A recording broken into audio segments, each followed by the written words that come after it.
Hi, this is Orchis 365. Welcome, my name is Roxy, and today I'm gonna go ahead and establish one of my moss poles with you.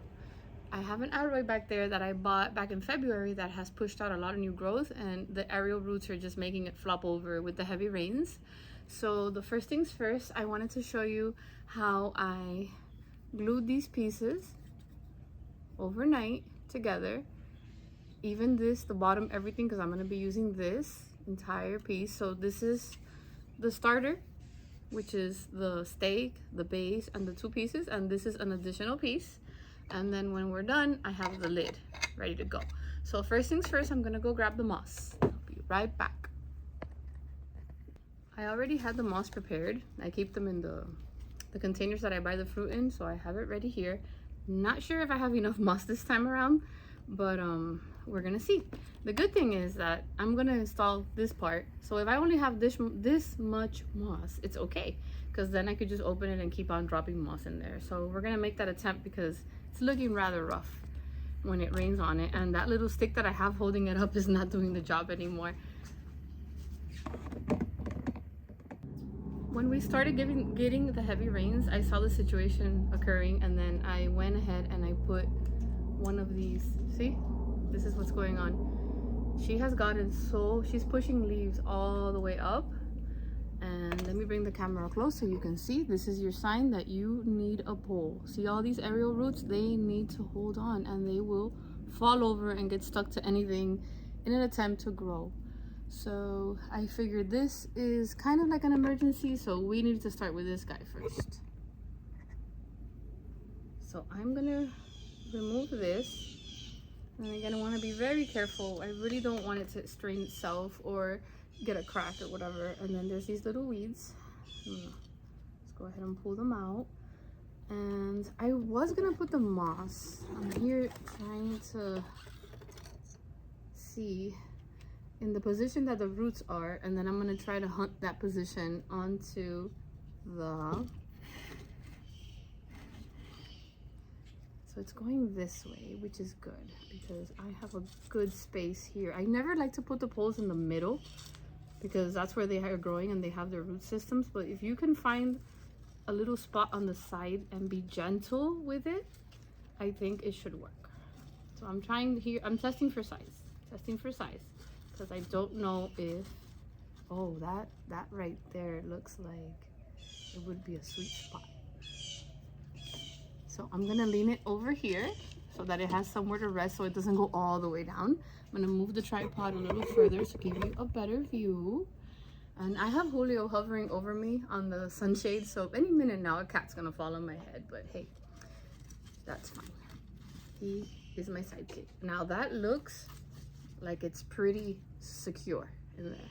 So what you want to do is you want to start dropping that moss, and I think it's better that I waited because putting the moss beforehand would have been a disaster. So see that?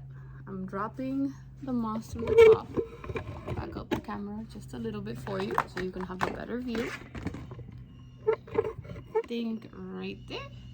So what I'm doing is I'm grabbing the moss and I'm going all the way to the opening and letting it fall. Bloop, right there. There you go. Trying to get anything that's obstructing your view out of your way. There. So you're gonna go ahead and do that. Go as high up as you can, and remember, with time you may need to open it and add more moss. It all depends. The design that I'm using now is the one that I call ovals. I have ovals and circles. I have green, clear, white. Personally, I like the white ones for indoors and the clear ones because when you use them outside in the elements, there could be some staining depending on the moss you use or the media, and that only happens sometimes because I do have a few white poles out here and they're perfectly fine, but I just like to put that out there just so you know. It's a beautiful, elegant color. I have many colors. And then what I like to do when I get to this point, I get the little plant stick and I just give it a little shove so it can go down. See? And that always helps. Now I went, all these 2 stories already have moss.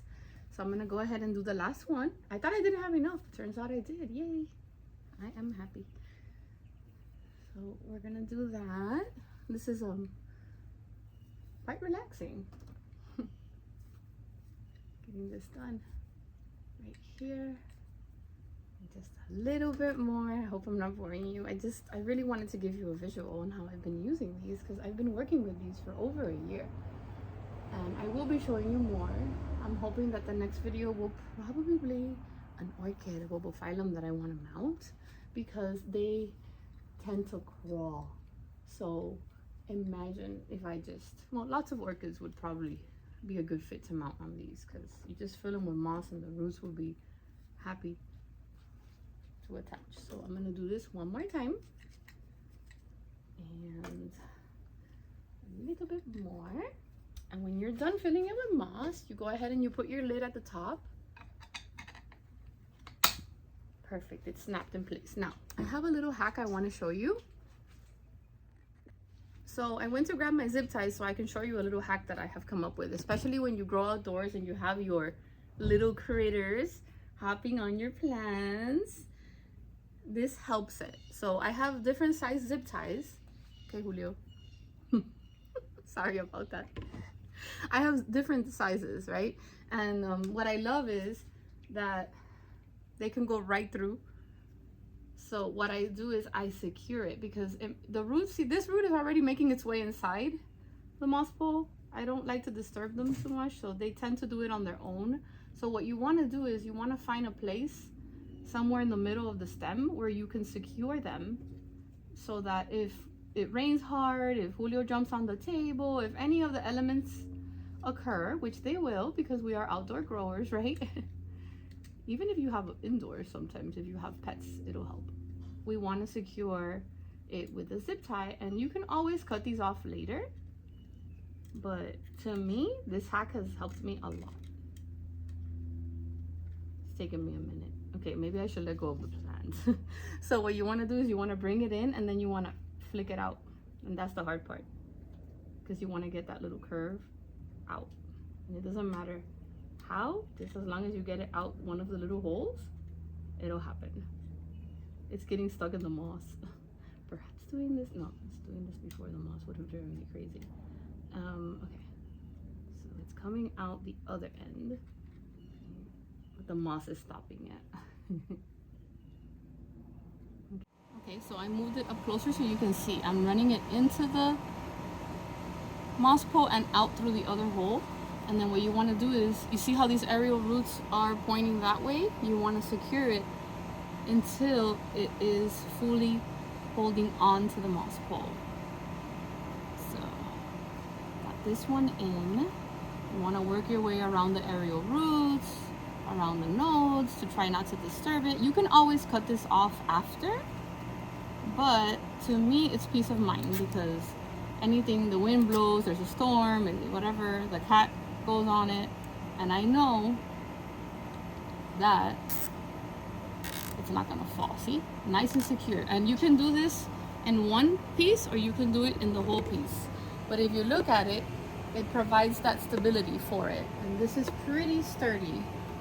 So I mean, wow, it's like a whole other plant. She already looks fabulous. I think I'm probably gonna try to zip tie it at the bottom as well, just to be a little bit extra.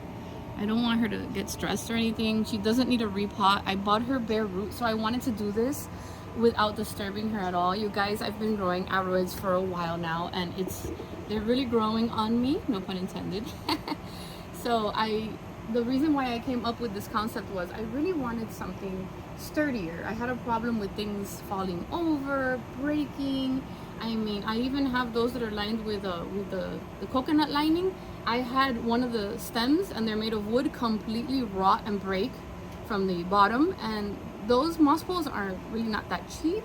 So things started falling apart, similar to when my mounts started falling apart, and the wood basket started disintegrating, and I started getting frustrated, and I was like, I don't want to deal with this problem if I have such a large plant collection and so many orchids, which is what led me to start Orchids 365 and creating to solve that problem of what do I do? Like, I have an orchid there, it's rotting, or it has crevices, and now I have little pests in it. So this started evolving in my mind, and I started working with it, testing it out. I've been using them inside, I've been using outside. So far I have no complaints. And I just wanted to show you, you know, how this idea evolved with me actually growing these plants and understanding their needs, and just wanted something sturdy and just visually pleasing, right? To have these beautiful plants. It's like orchids. Like you're growing these beautiful species, and then you want to grow them in something that does them justice, both, you know, for them to succeed and do well, and something that is pleasing to look at, you know. So let's run this one through this little hole in the bottom, just to be a little bit extra. Just to be a little bit extra, Roxy. You don't need to do two, but Roxy's gonna do two because I have Julio that surprise pounces everywhere as soon as he sees a lizard. What I did was I pulled it out with this because it's thin. You might want to use pliers, something that doesn't cut, but you know, it's whatever I grabbed here.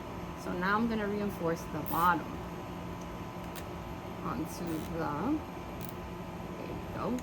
And remember, you can leave them a little wiggle room, because once they stick, you want to cut them off because you don't like how it looks. You totally can. I'm just gonna trim them because I'm not gonna tighten them up anymore. And then I'm going to give you a better visual of what this looks like and exactly where I'm growing her. I hope that this was helpful and it helps you understand the concept, you know, of my moss poles, what I'm using them for. I will be sharing more of these. I have a list of things I want to show you, updates on the seedlings that I'm growing back there.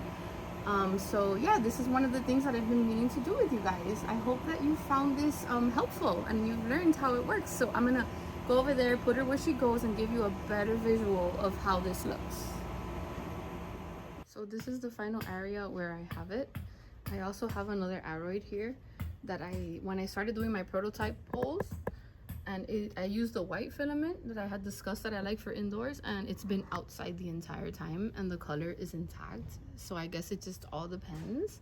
And then this one, I used it the other way to cover the coconut lined pole, because that's why my moss pole completely comes apart. Because if you were to have this one and you just want to dress her up and you don't want to fill it with moss, that's your other option. So you don't have to use the stake if you don't need it. That's why I made it completely, wow. I lost my train of thought because she looks so cute. I mean, come on. The way that it was flopping over and the way that it looks now does it so much more justice.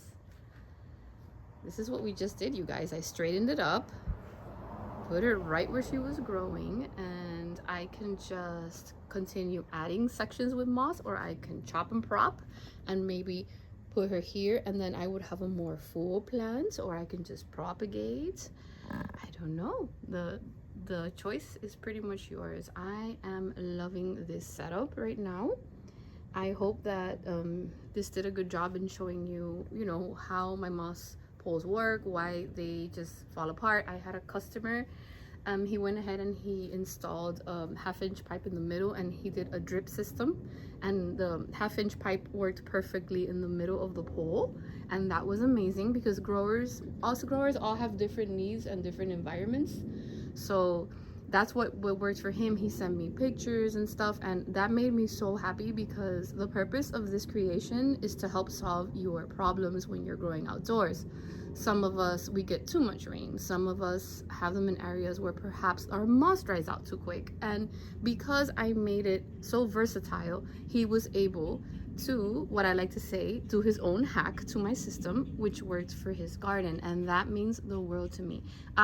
You know, most of you are my customers. If you're my customer, you know we always work together and we always find solutions, and I always make adjustments, because in the end of the day, we're all growing together. That's why I'm always saying, oh, let's grow together. Together we learn, together we grow.